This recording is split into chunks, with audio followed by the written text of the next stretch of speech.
Hallelujah.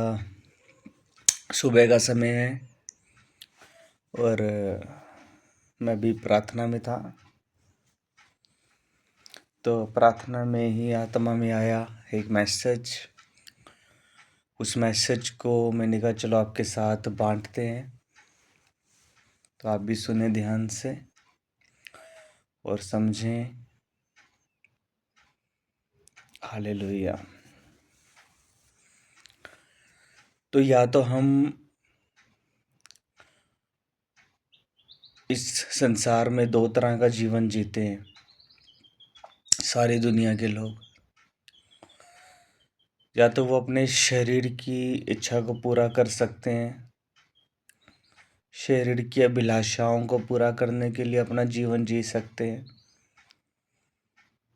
या फिर वो अपनी आत्मा की इच्छा को पूरा कर सकते हैं। और ये दोनों एक दूसरे के विरोधी हैं। तो परमेश्वर ने कहा कि क्रूस उठा, मेरे पीछे चल और खुद का इनकार कर। यीशु मसीह के पीछे चलना आसान नहीं है, ईजी नहीं है। आपको शरीर को रोज शरीर की अभिलाषाओं से लड़ना पड़ेगा। आपका मन करेगा सोने का, और आत्मा कहेगा जाग उठ और प्रार्थना कर। खुद का इनकार करने का मतलब क्या है?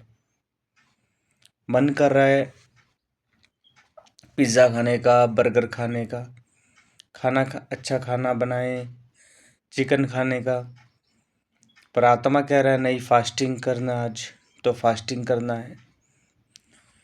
इसलिए प्रभु में चलना, एक जयवंत जीवन जीना एक चुनौती है, आत्मा के अनुसार चलना।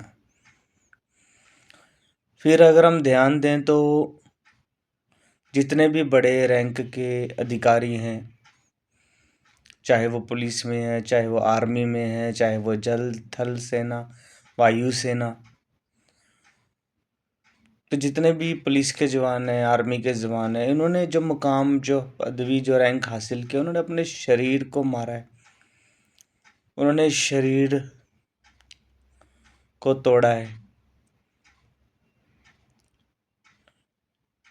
वो जाग कर उठकर पढ़ाई की है, उन्होंने दौड़ लगाई है, ट्रेनिंग की है, न मेहनत की है, इस शरीर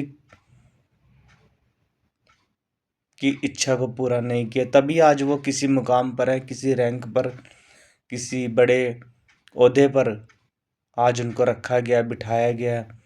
वैसे नहीं बिठाया गया, एक नॉर्मल पर्सन वहाँ पर नहीं जा सकता। तो उस मुकाम को, उस रैंक को, आत्मिक रैंक को प्राप्त करना इतना इजी नहीं है, आसान नहीं। उसके लिए भी हमें अपने शरीर को मारना पड़ेगा, शरीर को तोड़ना पड़ेगा। रातों को जाग कर प्रेयर में, फास्टिंग में, प्रेयर में रहकर यीशु मसीह का क्रूस उठाना यही है। क्रूस उठाना, यीशु के पीछे चलना। ये नहीं कि आप जा रहे हो सुसमाचार सुनाने तो लोगों का जीवन बच जाएगा, ऐसा नहीं है। या आप दूसरों के लिए प्रेयर कर रहे हो, उससे शैतान को कोई फर्क पड़ेगा, ऐसा नहीं है। जब तक आप खुद का शरीर की अभिलाषाएं को मार नहीं दोगे, वो खाने पीने का अभिलाषा हो सकता है, सोने की अभिलाषा, नींद की अभिलाषा हो सकती है, या फिर संसारिक वस्तुओं की अभिलाषा हो सकती है, धन दौलत की अभिलाषा हो सकती है, बहुत सारी अभिलाषाएं, सेक्स की अभिलाषा, व्यभिचार। जब ये अभिलाषाएं मनुष्य के अंदर से मर नहीं जाती, क्योंकि ये पाप का कारण है।